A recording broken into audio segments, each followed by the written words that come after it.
ሰላም ጤና ይስጥልን እጅጉን የተወደዳችሁና የተከበራችሁ የአዲስ ስፖርት ቤተሰቦቻችን እንደምን አላችሁልን? ከእናንተው ከሆነው ከአዲስ ስፖርት የዩቲዩብ ቻናላችን አዳዲስ ስፖርታዊ ጉዳዮችን ልናካፍላችሁ እነሆ ዳግም ተገናኘን። ስለምታደምጡን፣ ስለምትከታተሉን ቆይታችሁም ከኛ ጋር ስለሆነ እጅጉን ከልብ አድርገን ነው የምናመሰግነው። በዛሬ ፕሮግራማችን የተለያዩ ስፖርታዊ ጉዳዮችን ወደ እናንተ እያደረስን ቆይታን የምናደርግ ይሆናል። ከነዚህ መካከል ትልልቆቹን የአውሮፓ ክለቦች የተመለከቱ እጅግ በርከት ያሉ ስፖርታዊ ጉዳዮችን ወደ እናንተ እያደረስን ቆይታን የምናደርግ ነው የሚሆነው። ዛሬ ከምናነሳቸው ነጥቦች መካከል ትላንትና በተወዳጁ የእንግሊዝ ፕሪምየር ሊግ እጅግ በጣም በጉጉት ሲጠበቁ የነበሩ ጨዋታዎች ነበሩ። 4 ያክል መርሃ ግብሮች ናቸው ትላንትና በ28ኛው ሳምንት የተወዳጁ የእንግሊዝ ፕሪምየር ሊግ መርሃ ግብሮች የተደረጉት። ሲጠበቁ የነበሩ ጨዋታዎች ያሉ የለንደን ደርቢ ጨዋታ አርሰናልና ቼልሲ ያደረጉት መርሃ ግብር እንዲሁ ሲጠበቅ ነበር። ዩናይትድ እና ክሪስታል ፓላስም ጨዋታቸውን ያደርገዋል። በኦልድ ትራፎርድ ነበር ይሄ ጨዋታ የተደረገው።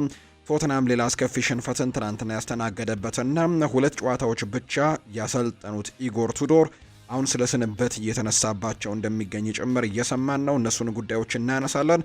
በአጠቃላይ ትናንትና የተደረጉ የተወዳጁ የእንግሊዝ ፕሪምየር ሊግ መርሃ ግብሮች ባለሜዳዎቹ ቡድኖች 2-1 በሆነ ውጤት ያሸነፉበት፣ አራቱም ጨዋታዎች በተመሳሳይ 2-1 የተጠናቀቁበት መርሃ ግብር ሆኖ ነው የተጠናቀቀው።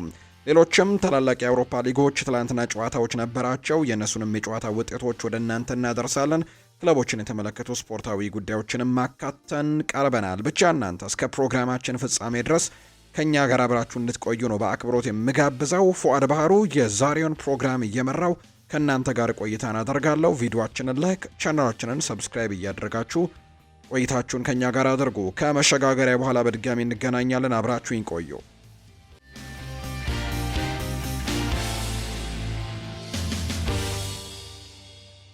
ተመልሰን መጣን። ውድ ቤተሰቦቻችን የሀገር ውስጥ አንድ መረጃን በማስቀደም የዛሬ ፕሮግራማችንን እንጀምር። የድሬዳዋ ኢንተርናሽናል ስቴዲየም በጊዜያዊነት ፍቃድ እንዳገኘም የኢትዮጵያ እግር ኳስ ፌዴሬሽን ይፋ አድርጓል። ስለዚህም በቀጣይ የኢትዮጵያ ብሔራዊ ቡድን ዋሊያዎቹ ጨዋታውን እዛ ሊያደርግ እንደሚችል የሚያሳዩ መረጃዎች ናቸው የወጡት። የዋሊያዎቹ ጨዋታ ድሬዳዋ ላይ እንደሚደረግ ነው ይፋ የተደረገው። የድሬዳዋ ኢንተርናሽናል ስቴዲየም አህጉራዊ ውድድሮችን እንዲያስተናግድ በጊዜያዊነት ፍቃድ ማግኘቱን የኢትዮጵያ እግር ኳስ ፌዴሬሽን ይፋ አድርጓል።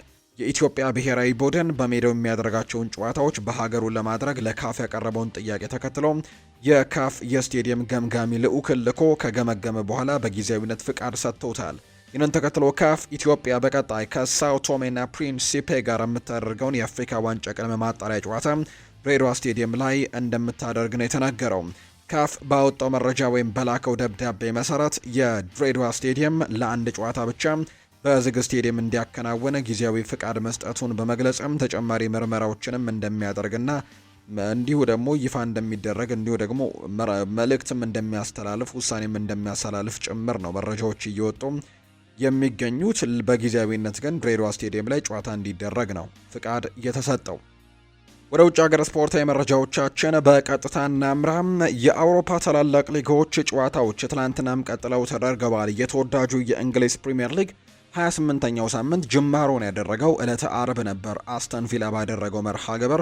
ከዛ ውጭ ግን ትላንትናም ጨዋታዎች ቀጥለው ተደርገዋል። እንዲሁ ዕለተ ቅዳሜ ላይም ጨዋታዎች እንደነበሩ እናስታውሳለን። ትላንትና 4 የተወዳጁ የእንግሊዝ ፕሪምየር ሊግ መርሃ ግብሮች ናቸው የተደረጉት። ቀደም ብዬ እንደጠቀስኩት ባለሜዳዎቹ ብራይተን በአሜክስ ስቴዲየም፣ እንዲሁ ፉልሃም በክራቨን ኮቴጅ፣ ማንቸስተር ዩናይትድ በኦልድ ትራፎርድ እና አርሰናል በኤምሬትስ ስቴዲየም እነዚህ ቡድኖች በሜዳቸው ጨዋታቸውን ያደረጉ ቡድኖች በተመሳሳይ 2-1 በሆነ ውጤት ነው ትላንትና ሁሉም ባለሜዳዎች አሸንፈው መውጣት የቻሉት። በቅደም ተከተል እናንሳ። ብራይተን ከኖቲንግሃም ፎረስት ጋር ትላንትና ጨዋታቸውን ያደርገዋል። ይሄ ጨዋታ ከሚጠበቁት መርሃ ግብሮች መካከል አንደኛው ነው። እርግጥ ነው ኖቲንግሃም ፎረስት ለወራጅ ቀጠናው በጣም ቅርብ የሆነ ቡድን እንደሆነ ይታወቃል። አንድ ጨዋታ ሁሉንም ነገር ሊለውጥባቸው ይችላል ኖቲንግሃም ፎረስቶችን። ለምሳሌ ያክል ኖቲንግሃም ፎረስት አሁንም 17ኛ ደረጃ ላይ ነው ተቀምጦ እየተመለከት ነው የምንገኘው። ከሱ በታች ያለው ዌስትሃም ዩናይትድ ነው። በሁለቱ ቡድኖች መካከል ያለው የነጥብ ልዩነት ደግሞ 2 ነው።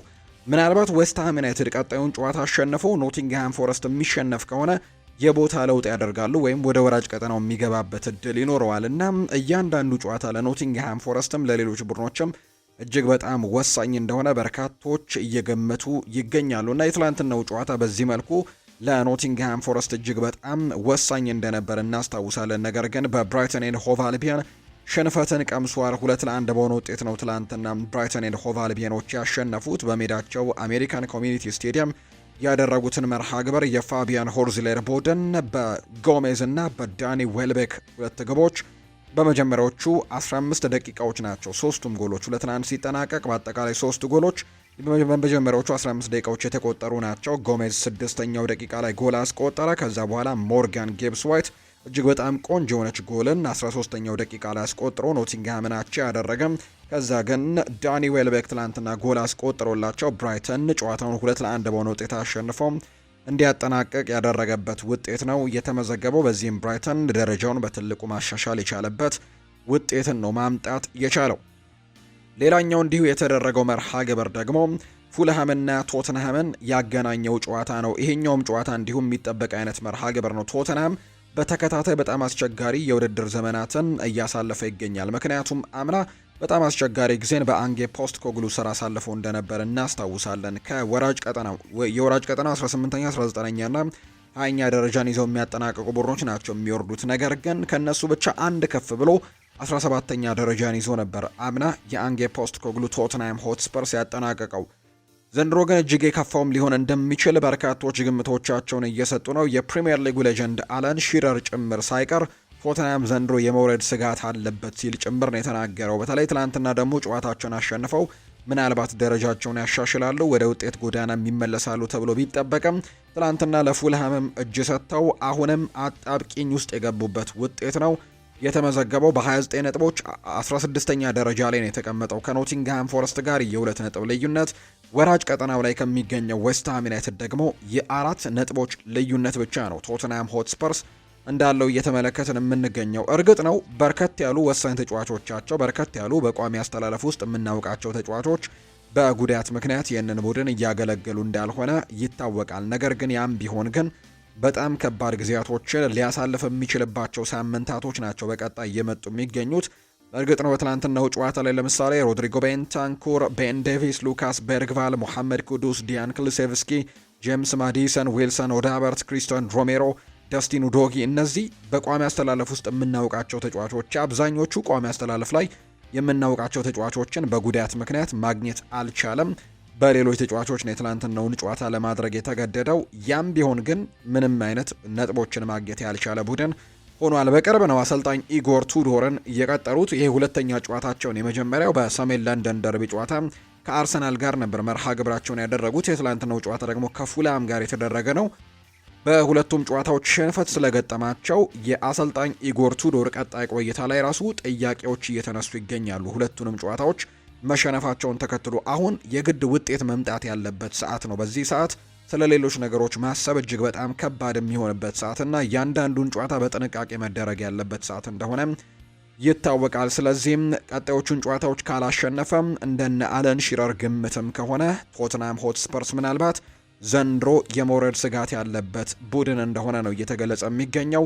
ያለፉትን 4 ተከታታይ ጨዋታዎች በሙሉ የተሸነፈ ቡድን ነው። 2026 ከገባም ድል ያደረገው ጨዋታ ጭምር እንደሌለ ነው መረጃዎች እያሳዩ የሚገኙትና እጅግ አስቸጋሪ ጊዜን እያሳለፈ ነው። ትላንት 2-1 በሆነ ውጤት ነው የተሸነፈው። ዊልሰን 7ኛው ደቂቃ ላይ ቀዳሚውን ጎል አስቆጠረም። 34ኛው ደቂቃ ላይ ደግሞ አሌክሲ ዎቢ ቆንጆ ጎል አስቆጥሮ የፉላምን መሪነት ወደ 2-0 ከፍ አድርጎት ነበር። ከዛ ውጭ ግን 66ኛው ደቂቃ ላይ ሪቻርልሰን ጎል አስቆጥሮ እንግዲህ ተቀይሮ ነው የገባው። ትናንትና 58ኛው ደቂቃ ላይ ሪቻርልሰን ጎል አስቆጥሮ 2-1 ቢያደርጋቸውም ነገር ግን ከዛ በኋላ ጎል ማስቆጠር አልቻሉም። ጨዋታውም በዚሁ ውጤት ነው የተጠናቀቀው። 2-1 በሆነ ውጤት ፉልሃም ማሸነፍ የቻለበት መርሃ ግብር ሆኖ ባለሜዳው ተጠናቋል። ሌሎቹ ሁለት መርሃ ግብሮች በጣም የሚጠበቁ አይነት ጨዋታዎች ነበሩ። አንደኛው ማንቸስተር ዩናይትድ ያደረገው መርሃ ግብር ነው። ማንቸስተር ዩናይትድ ትላንት ክሪስታል ፓላስን ነው ያስተናገደው። በተለይ በአሰልጣኝ ማይክል ካሪክ ስር እጅግ በጣም ትልቅ ለውጦችን እያሳየ የሚገኘው ማንቸስተር ዩናይትድ ትላንትና ባደረገው ጨዋታ ላይ ምን አይነት ውጤቶችን ያመጣል በዚህኛው ጨዋታ የሚሉ ግምቶች በትልቁ ሲነሱ ነበር። ባለፉት ጥቂት ሳምንታት ባለፉት 7 ጨዋታዎች በማይክል ካሪክ ስር ባደረጋቸው መርሃ ግብሮች ወደ 6 ያክሉን ጨዋታዎች በድል ነው ማጠናቀቅ የቻለውና የትላንትናው ጨዋታም እንዲሁ ይጠበቅ ነበር። የሚጠበቅባቸው የተለያዩ ምክንያቶች አሉ። አንደኛው ማንቸስተር ዩናይትድ አሁን የአውሮፓ ቻምፒየንስ ሊግን ቦታ ይዞ ለማጠናቀቅ በትልቁ ተስፋ ያለው ወይም ጥሩ ቡድን እንደሆነ በደንብ ያሳየበት፣ ከዛ ውጪ ደግሞ ደረጃውን የሚያሻሽልበትና ሶስተኛ ደረጃ ላይ የሚቀመጥበት የጨዋታ መርሃ ግብር እንደመሆኑ መጠን በርካቶች በጉጉት ሲጠብቁት ነበር። ትላንትና ማንቸስተር ዩናይትድ ወሳኝ ድል አሳክቶ ምንም እንኳን በመጀመሪያው የ45 የጨዋታ ክፍለ ጊዜ ላይ እጅግ በጣም ተቸግሮ የነበረ ቢሆንም ሁለተኛው 45 የጨዋታ ክፍለ ጊዜ ላይ ግን የተሻለውን ማንቸስተር ዩናይትድን ተመልክተን ጨዋታውንም ማሸነፉ ውጤቱንም ቀልብሶ ሶስተኛ ደረጃ ላይ መቀመጥ የቻለበትን ውጤት ማስመዝገብ ችሏል። አሁን ኮምፈርተብል የሆነ ይመስላል ቶፕ ፎር ውስጥ ገብቶ ለማጠናቀቅ በትልቁ አሁን እድሉ እንዳለው እያሳየ ይገኛል ማንቸስተር ዩናይትድ። እናም ለምሳሌ ያክል ስድስተኛ ደረጃ ከተቀመጠው ቼልሲ ትላንትና ሽንፈት ገጥሞታል። ቼልሲ ከሱ በስድስት ነጥቦች ርቆ ነው ዩናይትድ ሶስተኛ ደረጃ ላይ የተቀመጠውና በተለይ ቀጣይ ጥቂት ጨዋታዎችን ደግሞ በተከታታይ ማሸነፍ የሚችል ከሆነና ከሱ ጋር ያሉ ተቀናቃኞች ደግሞ እንዲሁ ሽንፈቶች ወይ ደግሞ ነጥብ መጣሎች የሚገጥማቸው ከሆነ ዩናይትድ እስከ 3 ወይም እስከ 4ኛ ደረጃ ድረስ ያለውን ቦታ ይዞ ለማጠናቀቅ ትልቅ እድልን ያገኛል ተብሎ ይታሰባል። አሁን በማንቸስተር ዩናይትድ፣ በአስተን ቪላ፣ በሊቨርፑል እና በቼልሲ መካከል ነው የአውሮፓ ቻምፒየንስ ሊግ ተሳትፎን ለማግኘት የሚደረገው ፉክክር ይቀጥላል ተብሎ የሚታሰበው። ትላንትና በኦልድ ትራፎርድ ነው ጨዋታው የተደረገው። ማንቸስተር ዩናይትድ የኦሊቨር ግላስነሩን ቡድን ክሪስታል ፓላስን የገጠመበት ጨዋታ ትላንትና የተደረገም ቀን 11 ሰዓት ላይ ከተደረጉ መርሃ ግብሮች መካከል አንደኛው ነው። ዩናይትድ ቀደም ብዬ እንደገለጽኩላችሁ በመጀመሪያው 45 የጨዋታ ክፍለ ጊዜ እጅግ በጣም የተቸገረ ቡድን እንደነበር ነው የተመለከትነው። በተለይ ደግሞ ኦሊቨር ግላስነር የአሰልጣኝ ማይክል ካሪክን ይሄ ፕረስ የማድረጉን ነገር በቀላሉ ሲያልፉት ተመልክተናል። ወይም ተጫዋቾቹ ፕሬሲንጉን በቀላሉ ጥሰው ሲያልፉ የክሪስታል ፓላስ ተጫዋቾች እንዲሁ ተመልክተን ነበር። በመጀመሪያው 45 የጨዋታ ክፍለ ጊዜም ያን ያክል ጠንከር ያለ ነገርን በማንቸስተር ዩናይትድ በኩል አልተመለከትንም። የኳስ ቁጥጥሩንም እንዲሁ ለክሪስታል ፓላስ ሰጥተው የተመለከትንበት አጋጣሚዎች ነበሩ። ነገር ግን ሁለተኛው 45 የጨዋታ ክፍለ ጊዜ ላይ በርከት ያሉ ነገሮችን መለወጥ የቻሉበትን አጋጣሚ ነው የተመለከትነው። በማንቸስተር ዩናይትድ በኩል ሁለተኛው 45 ላይ የተሻለ የኳስ ቁጥጥር ነበራቸው፣ የተሻለ የጎል ሙከራ ነበራቸው። ለምሳሌ በመጀመሪያው 45 የጨዋታ ክፍለ ጊዜ ዩናይትድ 6 ሙከራዎችን ብቻ ነው ያደረገው። ነገር ግን በሁለተኛው የ45 የጨዋታ ክፍለ ጊዜ ግን 14 የጎል ሙከራዎችን አድርገዋል። 8ቱ ኢላማቸውን የጠበቁ ነበሩ። ከዛ ውጪ ደግሞ እንዲሁ 65 በመቶም የኳስ ቁጥጥር እንደነበረው ጭምር ነው የተመለከትነው። በተለይ ደግሞ የላክሮክስ በቀይ ካርድ መውጣት ደግሞ ለማንቸስተር ዩናይትድ በትልቁ ሚና እንደነበረው ተመልክተናል።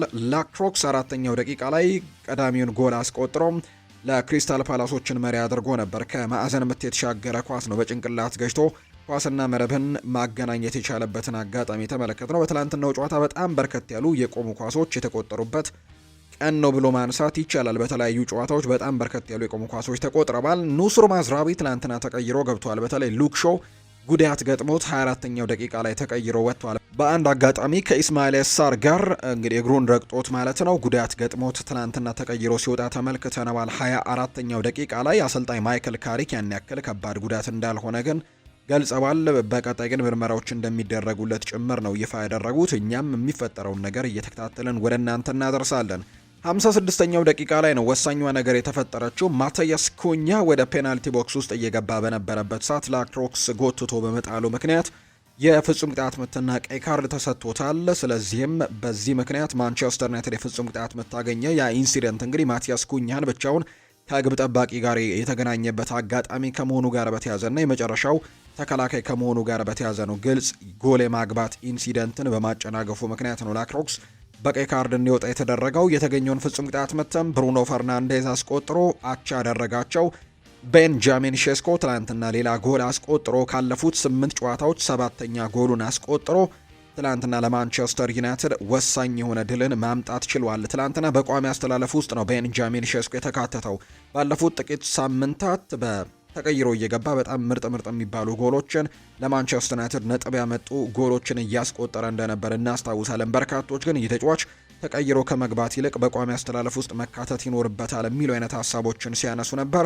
ትናንትና አሰልጣኝ ማይክል ካሪክ በቋሚ አስተላለፍ ውስጥ አካታው ጎልም ማስቆጥሮላቸው ነው ከተቀይሮ የወጣውና በጣም ጥሩ ምሽትን ትናንትና እንዲሁ አሳልፈዋል። እንዳልኳችሁ ባለፉት 8 ጨዋታዎችም 7ኛ ጎሉ ሆኖ ተመዝግቦለታል። ዩናይትድ በአጠቃላይ በሁለተኛው 45 የጨዋታ ክፍለ ጊዜ ባሳየው ጥሩ የሚባለው እንቅስቃሴ ጨዋታውን 2-1 በሆነ ውጤት አሸንፎ መውጣት የቻለበት መርሃ ግብር ነው የተጠናቀቀው። አሰልጣኝ ማይክል ካሪክ ማንቸስተር ዩናይትድን እየመራ ያደረጋቸውን 7 ጨዋታዎች እስካሁን አልተሸነፈም። 6ቱን በድል አድራጊነት ነው ያጠናቀቀው። አንዱን ጨዋታ ብቻ በአቻ ውጤት ማጠናቀቅ ችሏል። ከዛ ውጭ ያሉትን መርሃ ግብሮች 6ቱን ግን በድል ነው ማጠናቀቅ የቻለው። እንዲሁም ማንቸስተር ዩናይትድ 2026 ከገባ አሁንም ያለመሸነፍ ሪከርዱን ያስቀጠለበት ውጤት ነው የተመዘገበው። እንዳልኳችሁ ቤንጃሚን ሼስኮም ካለፉት 8 ጨዋታዎች 7ኛ ጎል ሆኖ ነው የተመዘገበለት። ዩናይትድ በ2026 ከገባ በፕሪሚየር ሊጉ ምንም አይነት ጨዋታ ያልተሸነፈ ብቸኛው ቡድንም ሆኖ እየቀጠለ ነው የሚገኘው። ዩናይትድ ማሸነፉን ተከትሎ ደረጃውን ወደ 3ኛነትም ከፍ አድርገዋል። የፕሪሚየር ሊግ 29ኛ ሳምንት መርሃ ግብሮች ደግሞ በሳምንቱ አጋማሽ እንደሚደረጉ ይታወቃል። ከነዚህ መካከል ማንቸስተር ዩናይትድ በሴንት ጄምስስ ፓርክ ኒውካስል ዩናይትድን የሚገጥምበት ጨዋታ ዕለተ ረቡዕ ላይ የሚደረግ ነው። ዩናይትድ የትናንትናውን ጨዋታ ካሸነፈ በኋላ በርከት ያሉ ሀሳቦች ተነስተዋል። ከነዚህ መካከል የማንቸስተር ዩናይትዱ ካፕቴን ብሩኖ ሚጌል ፈርናንዴዝ የሰጠውን ሀሳብ እንመልከት። ትልቅ ውጤት እንደሆነ ይሰማኛል ሲል ነው የተናገረው። ብሩኖ ጎል ቀድሞ ስለተቆጠረብን ትክክለኛው ማንነታችንን ማሳየት ነበረብን፣ ለነሱም ያንንም ነገር አድርገነዋል ሲል ነው የተናገረው። በሁለተኛው አጋማሽ ኳስን በመያዝም ሆነ ጫና በመፍጠር ረገድም የበለጠ ደፋር ነበረን ሲል ነው የተናገረው። ውጤቱ 3ኛ ደረጃን ለመያዝ እድል ይሰጠን ነበር፣ ነገር ግን አሁንም ብዙ ጨዋታዎች ይቀራሉና ያ ነገር ብዙም የሚያሳስበን አይደለም ብሏል። ብዙ የምናከናውናቸው ስራዎች ይቀሩናል። እናም መሆን የምንፈልግበት ቦታ ላይ ቀድመንም የደረስን መስሎ እንዳይሰማን መጠንቀቅ ይኖርብናል። ገና ብዙ ነጥቦችም ይቀሩናል ሲልም ጭምር ነው የተናገረው። ብሩኖ ሚጌል ፈርናንዴዝ ነው ይህንን ሀሳብ የሰጠው። ዳኛው ወዲያውኑ ፍጹም ቅጣት ምት እንደሆነ ነግሮኝ ነበር፣ ነገር ግን ቀይ ካርድ እንደሚያሰጥ ለማወቅ ነው ቫር እየተመለከተ የነበረው፣ ነገር ግን ፍጹም ቅጣት ምት እንደሆነ ግን ወዲያውኑ የነገረኝ ሲልም ጭምር ነው የተናገረው። ብሩኖ ይቀጥልና ለሴሽኮ ስላደረገው አሲስትም ይናገራል። በጣም ድንቅ ብቃትን ነው ትላንትና ብሩኖ ፈርናንዴዝ በጨዋታው ላይ አሳይቶ የወጣው። ማንቸስተር ዩናይትድ ትላንትና እንዲሁ ከዚህ በፊትም እንደነበሩት አቋሙ በትላንትናው ጨዋታ ላይ በጣም ቆንጆ የሚባለውን ፐርፎርማንስ ለማንቸስተር ዩናይትድ አሳይቷል። በማንቸስተር ዩናይትድ ታሪክ ውስጥም አሁንም ቁጥሮቹን በደንብ እያሻሻለ ይገኛል። ትላንትና 1 ጎል አስቆጥሯል፣ 1 አሲስት አድርጓል። የዚህ ውድድር ዓመት የፕሪሚየር ሊግ ከፍተኛ አሲስት አድራጊ ጭምር እንደሆነ ይታወቃልና ትላንትና ለቤንጃሚን ሼስኮ አሲስት ያደረገለት እሱ ነውና በጣም ጥሩ ተጫዋች እንደሆነ አውቃለሁ። እኛም የእሱን በራስ መተማመን ማሳደግ ነው የምንፈልገው ብለዋል። ብሩኖ ራሱን ለማሻሻል የሚፈልግ ተጫዋች ነው። በጎል ላይ ብቻ በፍጹም አይረካም። ለዚህም ክለብ ደግሞ በየሳምንቱ ጎል ማስቆጠር እንዳለበት በሚገባ ያውቃል ሲልም ጭምር ነው የተናገረው። እንግዲህ ካሁኑ ጀምሮ እስከ ውድድር ዘመኑ ፍጻሜ ድረስ ብዙ ጎሎችን ያስቆጥራል ብዬም ተስፋ አድርጋለሁ ሲል ነው የተናገረው። ብሩኖ ፈርናንዴዝ ነው ይህንን ሀሳብ የሰጠውም። ሌላኛው አሰልጣኝ ማይክል ካሪክ የሰጡትን ሀሳብ እንመልከት። በድሉና ጨዋታውን በመጥፎ ሁኔታ ከጀመረን በኋላ ከዛ ውጪ በሰጠነው ምላሽ በጣም ተደስቻለሁ ሲልም ጭምር ነው የተናገረው። ክሪስታል ፓላስ በጣም ክብር የሚገባው ቡድን ነው። ጨዋታውን በጥሩ ፍጥነትና ብልህነት ነበር መጀመሪያ ላይ የጀመሩት። እኛ ግን ያንን እምነትና ስብዕናን አሳይተናል። የመጀመሪያው አጋማሽ በጥሩ ሁኔታ አጠናቀቀን። ገና ደግሞ ከጅምሩ ግብ ተቆጥሮብን ያንን ማሸነፍ መቻላችን ለእኛ አዲስ ፈተና ነበር። በተወሰኑ ጊዜያት እንደዛ ማድረግ አለብን፣ ውጤቱ ፍጹም መሆን አለበት ሲልም ነው ማይክል ካሪክ የሚናገረው። ትላንትና ቤንጃሚን ሼስኮን በቋሚ አስተላለፍ ውስጥ አካቶ ነበር ጨዋታውን የጀመረውና ያንን በተመለከተም ጥያቄ ቀርቦለት ነበር። ቤንጃሚን ሼስኮን በቋሚ አስተላለፍ ውስጥ ስለማካተቱ ጥያቄ ቀርቦለት ሲናገር ያን ያክል ትልቅ ውሳኔ አልነበረም። ቤንጃሚን ሼስኮ በጥሩ ሁኔታ ላይ የሚገኝ ተጫዋች እንደሆነም ሁላችንም እናውቃለን። እናም ባለፉት ጥቂት ሳምንታት ውስጥ ደግሞ ያደረገውን አስተዋጽኦንም በትልቁ እንረዳለን። እዚህ መጫወት ምን ማለት እንደሆነ እየተማረ ነው። እናም ደግሞ የድል ጎል ማስቆጠሩ ደግሞ እጅግ በጣም ድንቅ ነው። ስለዚህ እሱን ቋሚ አስተላለፍ ውስጥ አድርጎ ማካተት ያን ያክል በጣም ትልቅ ውሳኔ አይደለም ሲልም ጭምር ነው የተናገረው። ሌላኛው ማይክል ካሪክ ስለ ሉክ ሾው እና ሃሪ ማጓየርም እንዲሁ ሀሳቡን ሰጥቷል። ጥሩ ስሜት አልተሰማቸውም ነበር፣ በቅርቡ እንደሚሻላቸው ተስፋ አደርጋለሁ ብለዋል። ሃሪ ማጓየርም እንዲሁ ተቀይሮ ሲወጣ ተመልክተናል። በአይደን ሄቨን ነው ተቀይሮ የወጣው። መጠነኛ ጉዳት እንደገጠመው የሚያሳዩ መረጃዎች ናቸው ያሉት። በቀጣዮቹ ጨዋታዎች ይኖራሉ ተብሎ ግን ይጠበቃል። ምክንያቱም ባለፉት ጥቂት ሳምንታት ማንቸስተር ዩናይትድ የተከላካይ ስፍራ ተጫዋቾቻቸው ጉዳት እየገጠማቸው ይገኛል። ትናንትና ሉክ ሾው ጉዳት ገጥሞታል። ሃሪ ማጓየር መጠነኛ ምቾት አለመሰማት ተሰምቶት ነው ከሜዳ የወጣው። ከዛ ውጭ ደግሞ ባለፉት ሳምንታት ደግሞ እንዲሁ ሊሳንድሮ ማርቲኔዝም በጉዳት ምክንያት እንዳልነበር እናስታውሳለን። እርግጥ ነው በቀጣዮቹ ጨዋታዎች ሊመለስ እንደሚችልና በጣም በጥሩ ሁኔታ ላይ እንዳለ ግን አሰልጣኝ ማይክል ካሪክ ስለ ሊሳንድሮ ማርቲኔዝ ሀሳባቸውን መስጠታቸው የምናስታውሰው ጉዳይ ነው። ሌላኛው በማንቸስተር ዩናይትዱ ጨዋታ ላይ የሚነሳው ጉዳይ አሰልጣኝ ኦሊቨር ግላርሰን ከጨዋታ በኋላ የሰጡት ሀሳብ ነው። አሰልጣኝ ኦሊቨር ግላርሰን ሲናገሩ ስለ ቀይ ካርዱ ነው ያነሱት። ቀይ ካርዱ ጨዋታውን ሙሉ ለሙሉ ነው የቀየረው። በጣም ከባድ ውሳኔ ይመስለኛል። ጥፋቱ የጀመረው ከሳጥን ውጪ ነበርና ጥፋት መሰጠት የነበረበት ከሳጥን ውጪ ነበር፣ ነገር ግን ምንም ማድረግ አንችልም ሲልም ጭምር ነው የተናገረው። ነገር ግን ጨዋታውን በሙሉ ከቀየሩት ነገሮች መካከል አንደኛው ይሄ ፍጹም ቅጣት ምት ነው ሲል ጭምር ነው የተናገረው። እንግዲህ ማንቸስተር ዩናይትድ አሰልጣኝ ሩበን አሞሪምን ካሰናበተ በኋላ አሰልጣኝ ማይክል ካሪክን በዋና አሰልጣኝነት ሲቀጠር እንደዚህ አይነት ውጤቶች ይመጣሉ ብለው በርካቶች አልገምቱም።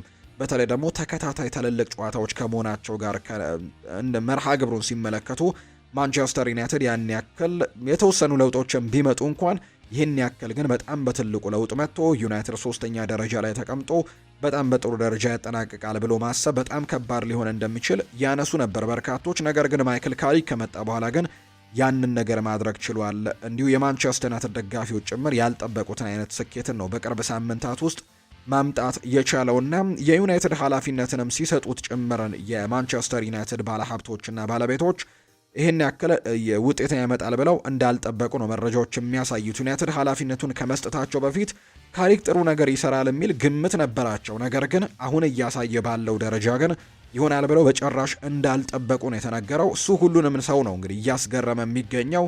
የተጫዋቾች መልበሻ ክፍል ድባብንም በጣም በምርጥና በደስታ በተሞላበት መልኩ ቀይሮታል። እስካሁን ምንም የተወሰነ ነገር ባይኖርም፣ ነገር ግን ካሪክ ስራውን በቋሚነት የማግኘት ትልቅ እድል ሊኖረው እንደሚችል ጭምር ግን መረጃዎች እየወጡ ነው። ተጫዋቾቹም ከሱ ጎን እንደሆኑ ጭምርና ጫናዎችን እያደረጉ እንደሚገኝ ጭምር የሚያሳዩ መረጃዎች አሉ። ስለዚህ ማይክል ካሪክ በጣም ጥሩ ስራዎችን እየሰራ ይገኛል። ማንቸስተር ዩናይትድ ባለስልጣናት ያልጠበቁትን አይነት ውጤት ባለፉት ሳምንታት ጭምር እንዳመጣላቸው የሚያሳዩ መረጃዎች ናቸው እየወጡ የሚገኙት።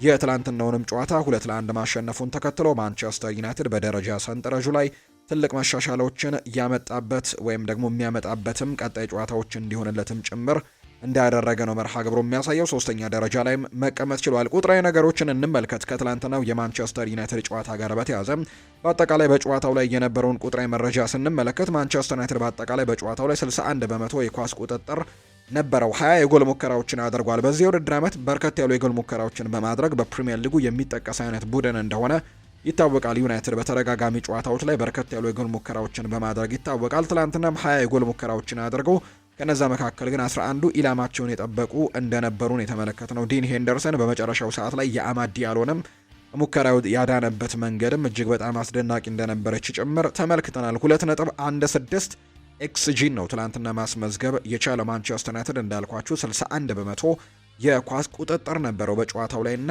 በጣም ጥሩ የሚባሉ እድሎችንም ጭምር ሲፈጥሩ ነበር። 3 የግብ እድሎችን ቢግ ቻንስ የሚባሉትን የፈጠረበትን አጋጣሚ ተመልክተናል። እንዳልኳችሁ ግን ሁለተኛው 45 የጨዋታ ክፍለ ጊዜ ላይ የተሻለውን ማንቸስተር ዩናይትድ እና ምላሽ የሰጠውን ማንቸስተር ዩናይትድ የተመለከትንበት መርሃ ግብር ሆኖ ነው የተጠናቀቀው። ማንቸስተር ዩናይትድ ክሪስታል ፓላስን 2-1 አሸንፈው ደረጃውን ማሻሻል የቻለበት መርሃ ግብር ሆኖ ነው የተጠናቀቀው። የትላንትናው የተወዳጁ የእንግሊዝ ፕሪምየር ሊግ መደምደሚያ ጨዋታ ደግሞ ምሽት ላይ የተደረገው ነው። አርሰናል እና ቼልሲ ያደረጉት የለንደን ደርቢ ጨዋታ ነው። አርሰናሎች በተከታታይ ሳምንታት ነው የለንደን ከተማ ትልልቅ ተቀናቃኞቻቸውን ድል ያደረጉት። ባለፈው ሳምንት በሰሜን ለንደን ደርቢ ነበር ጨዋታቸውን ያደረጉት። ትላንትና ደግሞ ከምዕራብ ለንደኑ ክለብ ቼልሲ ጋር የለንደን ደርቢ ጨዋታቸውን አድርገው ድል ማድረግ የቻሉበት ውጤት ነው የተመዘገበው። እጅግ በጣም አስጨናቂ የነበረ ጨዋታ ነበር ለሁለቱም ቡድኖች። በተለይ አርሰናል በመጨረሻዎቹ ደቂቃዎች ላይ አሰልጣኝ ሚኬል አርቴታ ጭምር ገልጸውታል። ልቤ ልተፋው ነበር በትላንትናው ጨዋታ ሲሉ ጭምር የተናገሩት ዳቪድ ራያ ነው ይህንን ጨዋታ ያዳነኝ ሲልም ጭምር ወይም ደግሞ ዳቪድ ራያ ያዳናቸው ኳሶች በጣም አረጋጉኝ እንጂ ልቤ ልተፋ የደረስኩበት ሰዓት ነበር ጭምር ሲል ነው የተናገረውና ምን ያክል በጭንቀት የተሞላ መርሃ ግብር እንደነበር ጭምር ነው የተመለከትነው።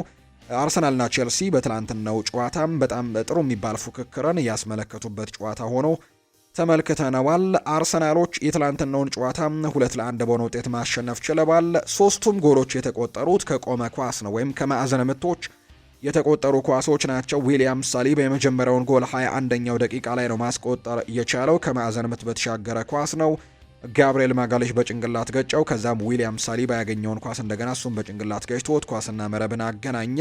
እንዲሁ ደግሞ የመጀመሪያው 45 ሊጠናቀቅ ጥቂት ሰከንዶች ብቻ በሚቀሩበት ሰዓት ላይ ሪስ ጄምስ ያሻገረውን ኳስ ከማዕዘን ምት ፒየሮ ሂንካፒየ ራሱ ላይ አስቆጥሮ አቻ ያደረጋቸው ሁለቱን ቡድኖችና የመጀመሪያው 45 በአቻ ውጤት ነው የተጠናቀቀው።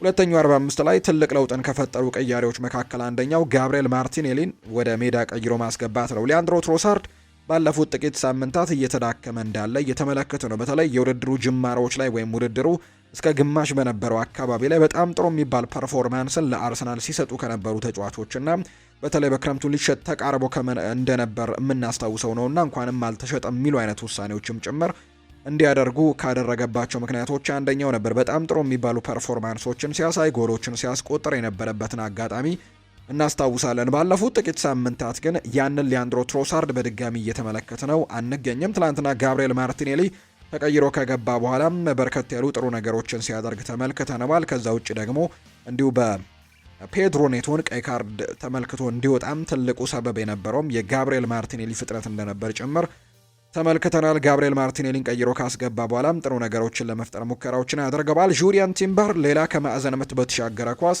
በጭንቅላት ገጭቶ ኳስና መረብን አገናኝቶ ጨዋታው 2-1 በአርሰናል አሸናፊነት እንዲጠናቀቅ የሆነበት አጋጣሚ ነው የተመለከትነው። በትላንትናው ጨዋታ ላይ ግን አርሰናል ሙሉ 3 ነጥቡን ይዞ ለመውጣቱ በጣም በትልቅ ምክንያት የምናነሳቸው ተጫዋቾች አሉ። በተለይ ተከላካይ መስመሩ ላይ ያሉት ዊሊያም ሳሊባ፣ ጋብሪኤል ማርቲኔሊ እና ጁሪያን ቲምበር፣ ከዛ ውጭ ደግሞ ግብ ጠባቂው ዳቪድ ራያ እጅግ በጣም አስደናቂ ሴቮችን ትላንትና ሲያደርግ ተመልክተነዋል። በጣም ቆንጆ የነበሩ ሴቮችን ነው ትላንትናም ያስመለከተን ዳቪድ ራያና አሁን ላይ በፕሪሚየር ሊጉ ከሚገኙ ምርጥ ግብ ጠባቂዎች መካከል አንደኛው እንድንለው ደግሞ የሚያደርገንን ፐርፎርማንስ ነው። በትላንትናው ጨዋታ ላይ በጣም አስደናቂ ሴቮችን ሲያደርግ የተመለከትነው። አሰልጣኝ ሚኬል አርቴታም ከዚህ ጋር አያይዞ ነው ሀሳቡን የሰጠው። በጨዋታው ላይ ልብ ልተፋ የነበረበት አጋጣሚ ነበር። በተለይ ደግሞ አሌሃንድሮ ጋርናቾ ሴንተር አድርጎት ማንም ሰው ሳይነካው ወደ ጎልነት ሊቀየር በጣም ከጫፍ ደርሶ የነበረ ኳስ ነበርና ያንን ኳስ ያዳነበት መንገድ በርካቶች እንዲያደንቁት አድርጓል። ሌላ ደግሞ ከማዕዘን ምትም እንዲሁ ጭምር የተሻገረ ኳስና ዴክላን ራይስ ወደ ኋላ ገጭቶት ሌላ ኦን ጎል ሊቆጠር የነበረበትን አጋጣሚ ያዳነበት መንገድም እጅግ በጣም አስደናቂ ነበር። ትላንትና ዳቪድ ራያ ቡድኑ ውጤት ይዞ እንዲወጣና ሙሉ 3 ነጥቡን አሳክቶ እንዲወጣም ትልቅ አስተዋጽኦችን ካደረጉ ተጫዋቾች መካከል አንደኛው ሆኗል። አርሰናል በትላንትናው ጨዋታ በጣም ወሳኝ የተባለ ድልን ነው ማሳካት የቻለው። በዚህ ሰዓት ምንም አይነት ነጥቦችን መጣል እጅግ በጣም አስቸጋሪ ያደርግባቸዋል የዋንጫ ጉዟቸውንና ትላንትና 29ኛ ጨዋታቸውን ነው በእርግጥ በፕሪሚየር ሊግ ያደረጉት። ከማንቸስተር ሲቲ እና ከሌሎች ቡድኖች የተሻለ አንድ መርሃ ግብር ከፍ ብለው ነው ጨዋታቸውን ያደረጉት። 9 ሳምንታት ብቻ ይቀራቸዋል ለሚኬል አርቴታው ስብስብ አርሰናል ሻምፒየን ለመሆንና እያንዳንዱን ጨዋታዎች አሁንም በአሸናፊነት ማጠናቀቅ ይኖርባቸዋል። ነጥቦችን መጣል ለአርሰናል እጅግ በጣም አስቸጋሪ ሊያደርግ እንደሚችል ይታወቃልና አሁንም ድሎችን እያደረጉ መቀጠል አርሰናል ዋንጫውን እንዲያሸንፍ በትልቁ እገዛ ያደርግለታል ተብሎ ይታሰባል። በወረቀት ላይ ከተመለከትነው ጠንከር ካሉ ጨዋታዎችና ከሚቀሯቸው ጠንከር ካሉ መርሃ ግብሮች መካከል አንደኛው ነበር የትላንትና የቼልሲ ጨዋታ። ያንን ጨዋታ በትክክል አሸንፈው መውጣት ችለዋል፣ ወይም ሚሽኑን አሳክተው ጨዋታውን ማሸነፍ የቻሉበትን አጋጣሚ ተመልክተናል። ስለዚህም አርሰናል አሁንም ለዋንጫው አንድ እግሩን እያስጠጋ ያለበትን አጋጣሚ የተመለከትነው 64 ነጥቦችን ሰብስቦ በአንደኛ ደረጃነትም መቀመጥ ችሏል። ከተከታዩ ማንቸስተር ሲቲም ያለው የነጥብ ልዩነት ደግሞ ወደ 5 ከፍ ያደረጉበት አጋጣሚ የተመለከትነው። በዚህ ውድድር ዓመት አርሰናሎች ማንቸስተር ሲቲ ጨዋታ አድርጎ ከተጫወቱ በኋላ ወይም ማንቸስተር ሲቲ ድል አድርጎ በቀጣዩ ቀን ከተጫወቱ በኋላ 4 ጊዜ ነጥቦችን የጣሉበት አጋጣሚዎች ነበሩና የትላንትናውም ጨዋታ በርካቶች ያንን ነገር ፈርተው እንደነበር እናስታውሳለን። ነገር ግን አርሰናል በትክክል የትላንትናውን ጨዋታ አሸንፎ ውጤቱን አስጠብቆ ነጥቡንም አስጠብቆ የወጣበትን አጋጣሚ የተመለከትነው። ፔድሮ ኔቶ በትላንትናው ጨዋታ ላይ ቀይ ካርድ ተመልክቷል። ስለዚህም በዚህ የውድድር ዓመት የቼልሲ ተጫዋች ሆኖ ቀይ ካርድ የተመለከተ 7ኛው ተጫዋች አድርጎታል። መጥፎ የሚባል ሪከርድን ነው ዘንድሮ ቼልሲዎች እያስመለከቱ የሚገኙት። ከዲሲፕሊን ጋር በተያዘ ከቼልሲ 7 የበለጠ ከ2009-2010 እና ከ1994-95 ሌስተር ሲቲ ብቻ ነው በፕሪሚየር ሊግ የውድድር ዘመን ብዙ ቀይ ካርዶችን የተመለከቱት።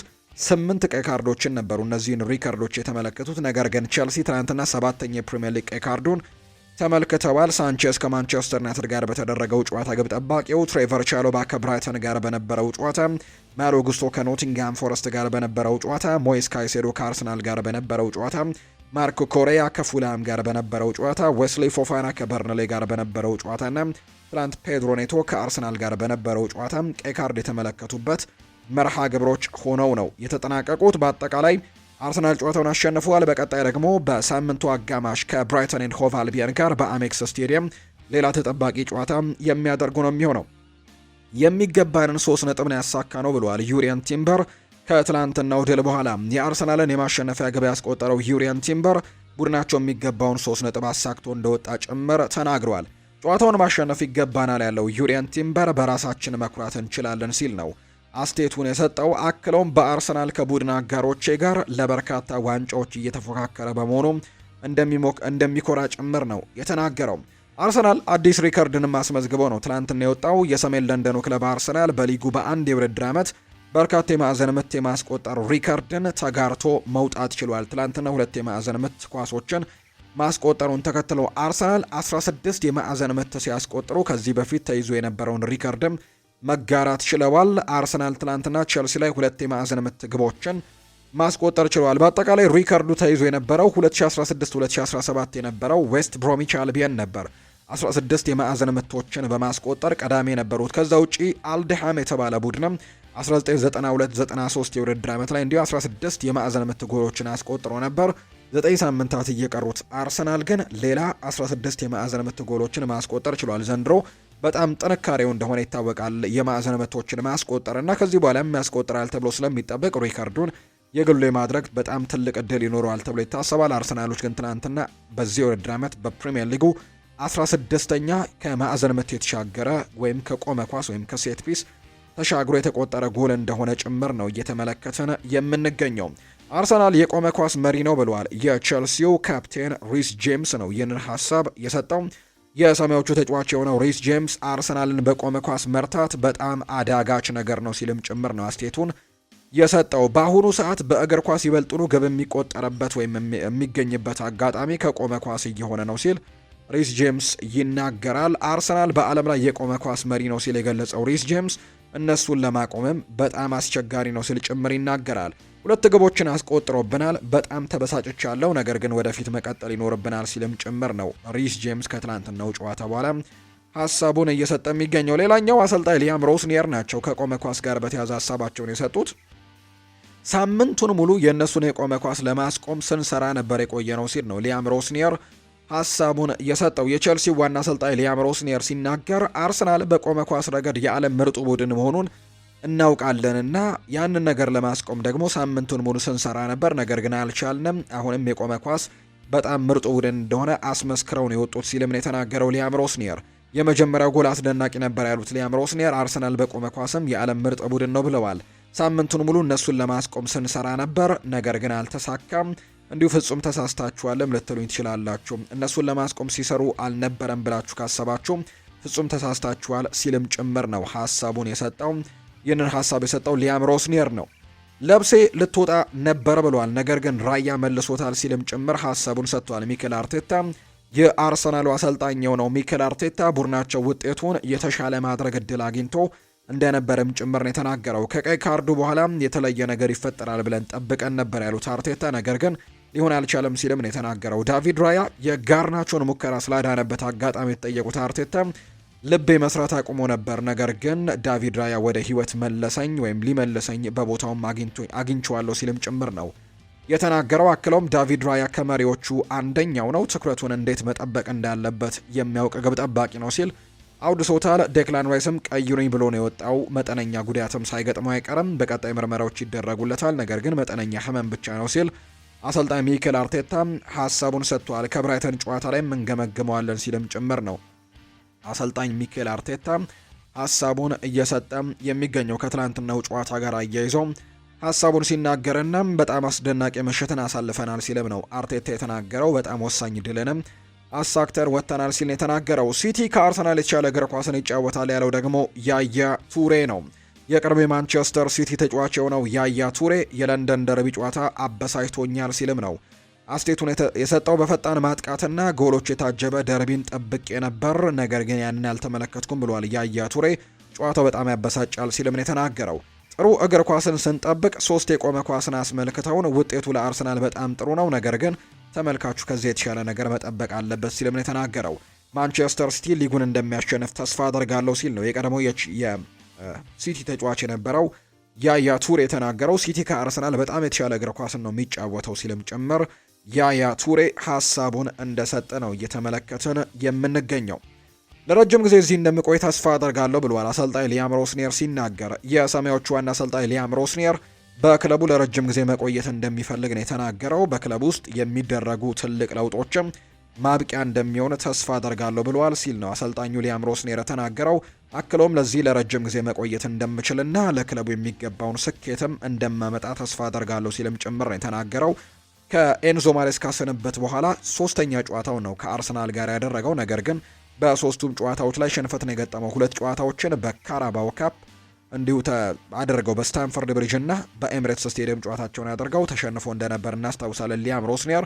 ሌላ የፕሪሚየር ሊግ ጨዋታ ደግሞ እንዲሁ በአርሰናል የተሸነፈበት መርሃ ግብር ሆኖ ነው የትላንትናው ጨዋታ የተጠናቀቀው ማለት ነው። በአጠቃላይ ቁጥራዊ ነገሮችን እንመልከት ከትላንትናው ጨዋታ ጋር የነበሩትን በጨዋታው ላይ በአጠቃላይ አርሰናል በጨዋታው የኳስ ቁጥጥርም እንዲሁ 41 በመቶን ይዞ ነው ያጠናቀቀው። ቼልሲ በጎዶሎ ተጫዋች እንኳን ሆኖ ፔድሮ ኔቶ ከወጣበት ኢንሲደንት እንኳን በኋላ ጥሩ የማጥቃት እንቅስቃሴዎችን ሲያደርግና ኳስን ተቆጣጥሮ ሲጫወት የነበረበት አጋጣሚም ጭምር ተመልክተናል። በአጠቃላይ በጨዋታው ላይ አርሰናል 41 በመቶ የኳስ ቁጥጥር የነበረበትን አጋጣሚ ነው እየተመለከት ነው። በሁለተኛው 45 ደግሞ 39 በሁለተኛው 45 ብቻ ቁጥሩን ከተመለከት ነው 39 በመቶ የኳስ ቁጥጥር ነበረው። አራት ሙከራዎችን አድርጎ ሶስቱ ኢላማቸውን የጠበቁለትን አጋጣሚ የተመለከት ነው።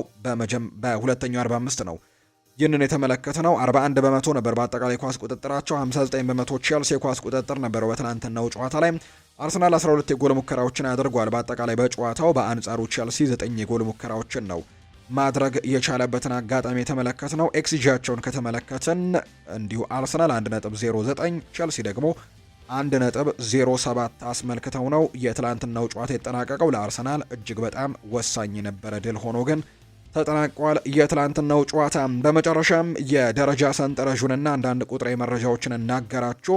የተወዳጁ የእንግሊዝ ፕሪምየር ሊግ እንዳልኳችሁ 28 ሳምንታት ተጉዘዋል። ትላንትና አርሰናል ግን 29ኛ ሳምንት ጨዋታውን ነው ማድረግ የቻለው። በአጠቃላይ በ29 ሳምንታት ጉዞ ውስጥ 19ኙን በድል ሲያጠናቅቅ 7ቱን ጨዋታዎች በአቻ ውጤት አጠናቆ 3 ጨዋታዎች ተሸንፎ በአጠቃላይ 64 ነጥቦችን ሰብስቦ አርሰናል የሊጉን መሪነት በአንደኝነት እየቀጠለ ይገኛል። ማንቸስተር ሲቲ በአንጻሩ አንድ አነስ ያለ ጨዋታን ወይም ደግሞ 28 ጨዋታን ነው በፕሪሚየር ሊጉ ያደረገው። 59 ነጥቦችን ሰብስቦ ከሊጉ መሪ አርሰናል በ5 ነጥቦች ብቻ ዝቅ ብሎ ሁለተኛ ደረጃ ላይ ተቀምጧል። ማንቸስተር ዩናይትድ ትናንትና ማሸነፉን ተከትሎ ደረጃውን ከፍ አድርጓል። ሶስተኛ ደረጃ ላይ ተቀምጧል። 51 ነጥቦችን በመሰብሰብ ነው ሶስተኛ ደረጃ ላይ የተቀመጠው።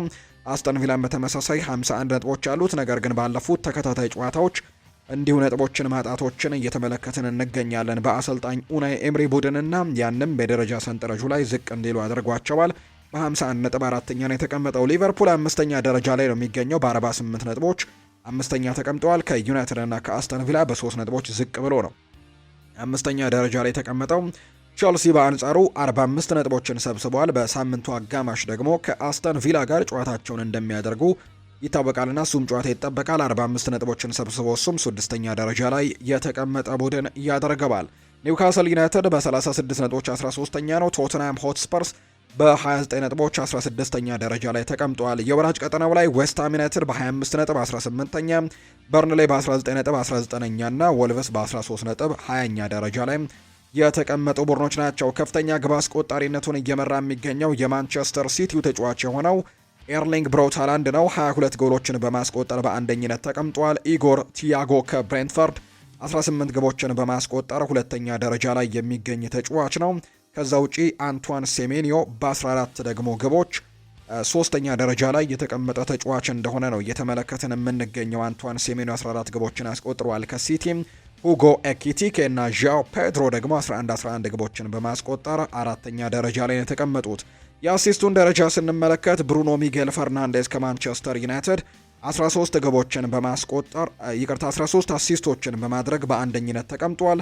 የሲቲ ተጫዋቾች የሆኑት ኤርሊንግ ሃላንድ ከሲቲ እና ራያን ሸርኪም ከሲቲ 7 አሲስቶችን አድርገው ነው የሚከተሉት። ሃሪ ዊልሰን ከፉልሃም፣ ጃክ ግሪሊሽ ከኤቨርተን እና ሞሐመድ ሳላህ ደግሞ ከሊቨርፑል 6 አሲስቶችን ያደረጉ ተጫዋቾች ናቸው። የትላንትና የተወዳጁ የእንግሊዝ ፕሪምየር ሊግ መርሃ ግብሮችና ውጤቶቻቸው ደግሞ እነዚህ ነው የሚመስሉት። በሌሎች ሊጎችም ትላንትና ጨዋታዎች ቀጥለው ተደርገዋል። እነሱን ደግሞ እንመልከት። ትላንትና በተደረጉ የሌሎች ሊጎች ጨዋታዎችን ስንመለከት በጣሊያን ሴሪኤም ትላንትናም ጨዋታዎች ተደርገው ነበር። ዩቬንቱስ እና ሮማ ትላንትና ጨዋታቸውን አድርገው አቻ በሆነ ውጤት ነው ጨዋታው የተጠናቀቀው። በጣሊያን ሴሪ የተጠባቂ መርሃ ግብር ዩቬንቱስ ከሮማ ጋር ያደረጉትን ጨዋታም 3-3 በሆናቸው ውጤት ነው የተለያዩት። የሮማን ግቦች ያስቆጠሩት ዌስሌይ፣ ኢቫን ንዲካ እና ዶኒየን ማለን ግቦቹን ያስቆጠሩ ተጫዋቾች ናቸው። ፍሬድሪኮ ጋቲ፣ ጀረሚ ቦጋ እና እንዲሁ ደግሞ ኮንሴሳው ዩቬንቱስ ናቸው ያደረጉ ግቦችን አስቆጥረዋል። በዚህም ሮማ በ51 ነጥቦች አራተኛ ደረጃ ላይ ተቀምጠዋል። ዩቬንቱስ በ47 ነጥብ ስድስተኛ ደረጃ ላይ ነው የተቀመጠው።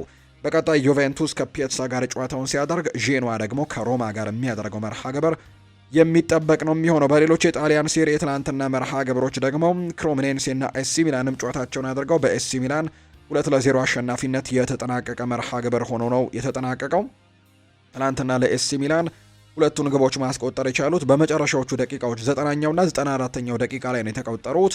ፓቭሎቪች እና እንዲሁ ራፋኤል ሊያው ሁለቱን ግቦች ለኤሲ ሚላን ማስቆጠር የቻሉ ተጫዋቾች መሆናቸውን ነው የተመለከትነው። የትላንትናው ጨዋታ 2-0 በሆነ ውጤት ኤሲ ሚላን ያሸነፈበት ሆኖ እንዲሁ ተጠናቋል። ሌላኛው መርሃ ግብር ደግሞ ትላንትና የተደረገው በጣሊያን ሴሪኤም ሳሶሎና ታላንታ አድርገው ሳሶሎ 2-1 አሸንፏል።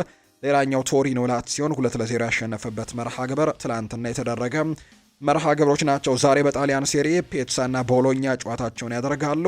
ኡዲኒዜና ፊዮረንቲናም መርሃ ግብራቸውን እንደሚያደርጉ ነው የወጣው መርሃ ግብር የሚያሳየው።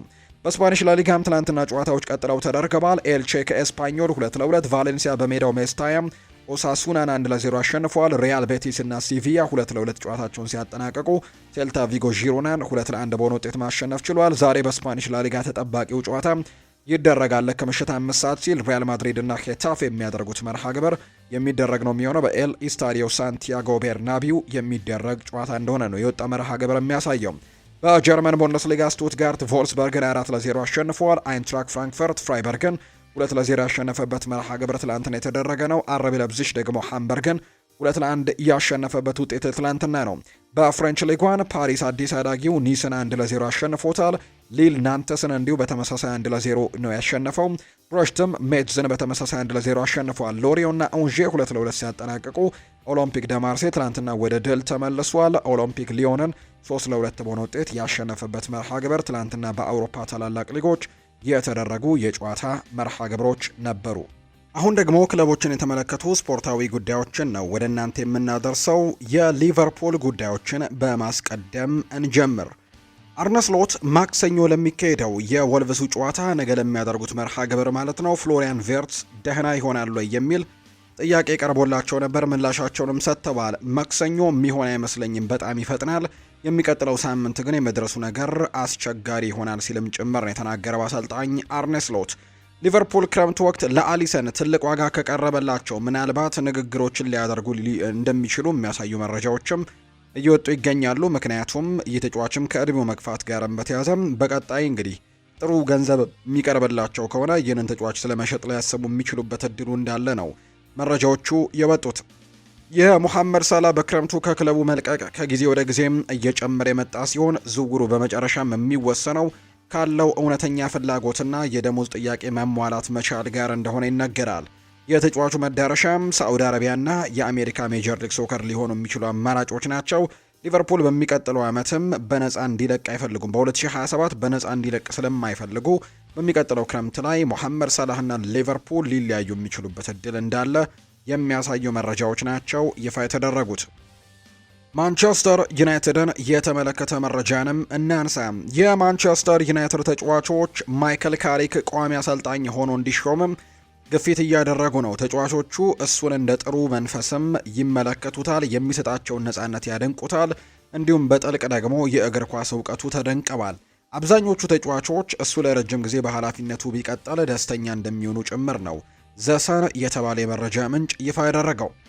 ዩቬንቱስ በክረምቱ ክለቡን ለመልቀቅ አቅራቢያ ላይ የሚገኘውን የማንቸስተር ዩናይትዱን አማካይ ካሰሜሮን ለማስፈረምና ወደ ጣሊያን ለመውሰድም ፍላጎት አሳይተዋል። የጣሊያኑ ክለብ የተጫዋቹ የቅርብ ጊዜ እንቅስቃሴዎችን ከተመለከተ በኋላ ካሰሜሮ አሁንም ውጤታማ አማካይ መሆን እንደሚችል ነው የሚያምነው። በቡድኑ ላይም ተጽዕኖዎችን መፍጠር እንደሚችል ጭምር ቱቶ መርካቶ ዌብ የተባለው የጣሊያን የመረጃ ምንጭ እየተናገረ ይገኛል። ስለዚህ ዩቬንቱስ በክረምቱ ከማንቸስተር ዩናይትድ ጋር የሚለያየውን ካርሎስ ካሴሜሮን ለማስፈረምም እቅድ እንዳለው ጭምር የሚያሳዩ ሪፖርቶች ናቸው የበጡት።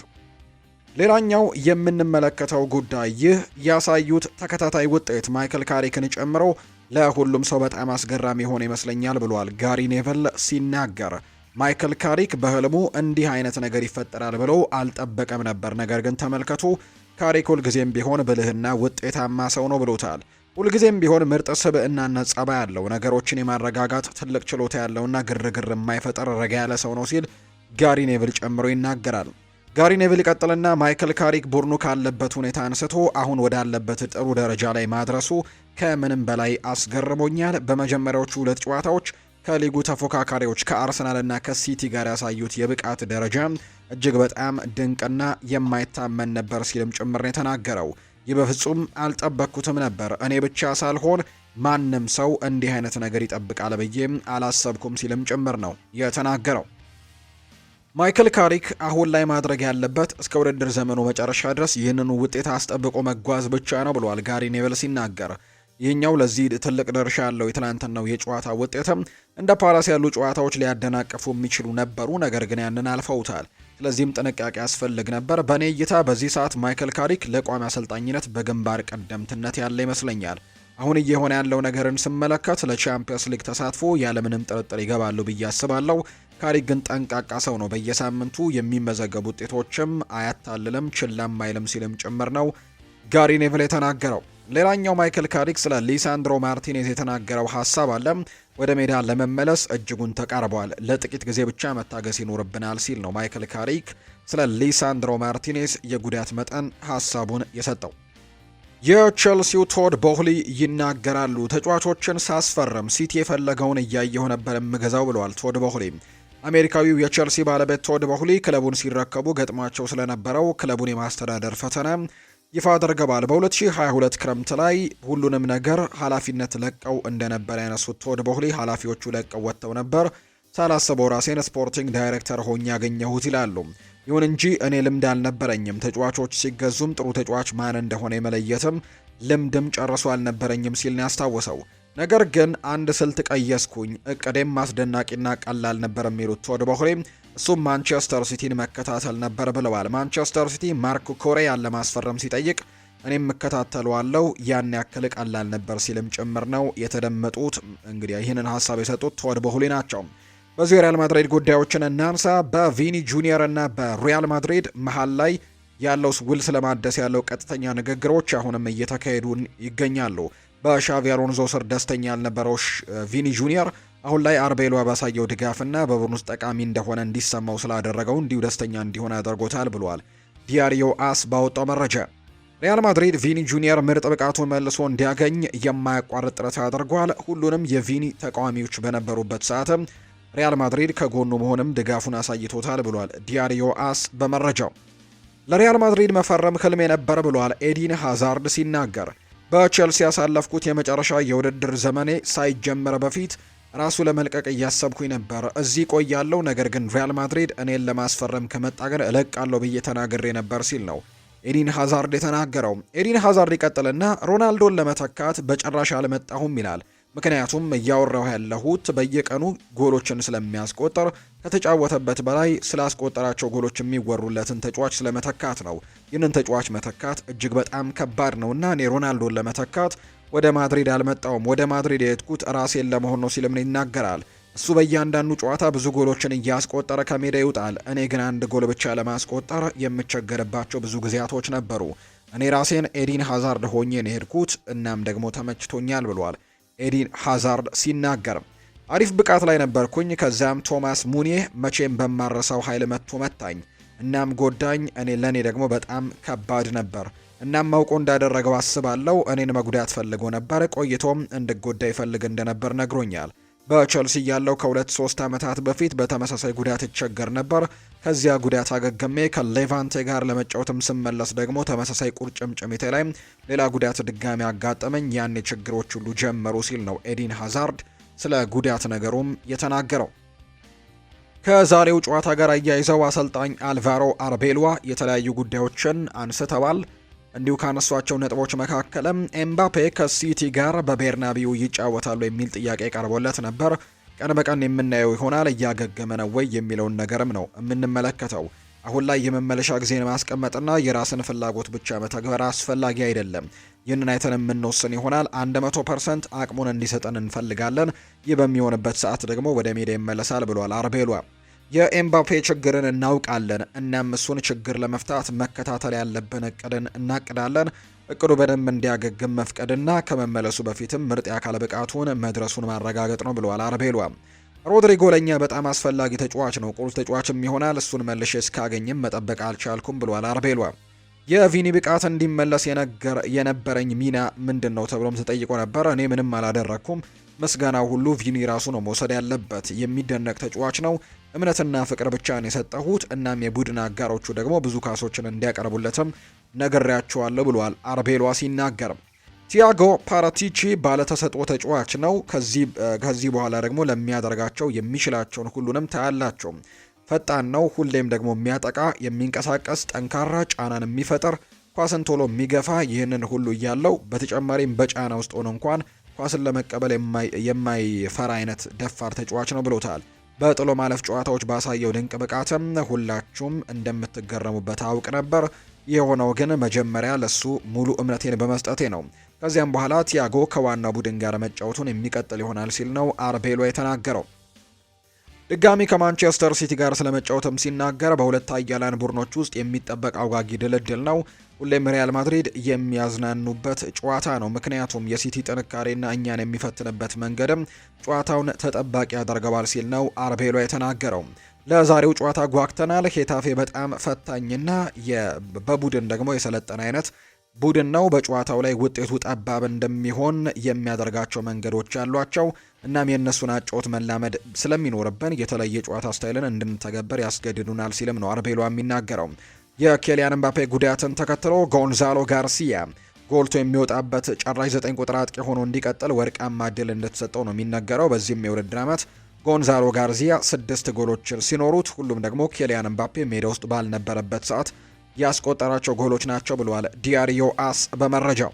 በሪያል ማድሪድ ውስጥ ያሉ በርካታ ባለስልጣናት በኬሊያን ምባፔ ውሳኔ ደስተኛ አይደሉም። ተጫዋቹ በውድድር ዓመቱ መጀመሪያ ላይ እረፍት ለመውሰድ ባለመስማማቱ አሁን በወሳኝ ሰዓት ጉዳቱ ተባብሶበታል ብለው ነው የሚያምኑት።